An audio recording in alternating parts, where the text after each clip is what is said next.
सूर्य करतोय मिथुन राशीत प्रवेश. आता सूर्य वृषभ राशीत आहे. तो आता उद्या म्हणजे 15 तारखेला मिथुन राशीत प्रवेश करणार आहे.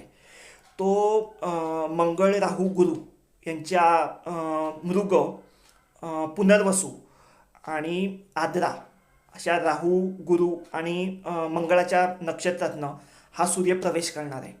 1 महिन्याचा हा कालावधी असेल. 1 महिन्यात या तिन्ही नक्षत्रातून सूर्य प्रवेश करेल. नंतर पुढे तो कर्केत जाईल. त्याच्यानंतर 1 महिना पुढे तो सिंहवेत जाईल.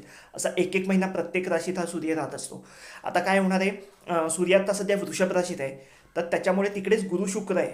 त्याच्यामुळे गुरु शुक्र आपली शुभफळं देऊ शकत नव्हते. त्यांचा अस्त झाला होता. गुरुचा उदय झालाय पण शुक्र अजून अस्त आहे. तो ह्या महिनाअखेर उदय होईल त्याचा. तो उदय झाल्यानंतर काय होईल की तुमची रखडलेली कामं आहेत. चांगली नोकरी मिळत नव्हती, लग्नामध्ये अडथळे येत होते, चांगली स्थळं येत नव्हती, कोर्टाच्या कामात अडथळे येत होते, शिक्षणामध्ये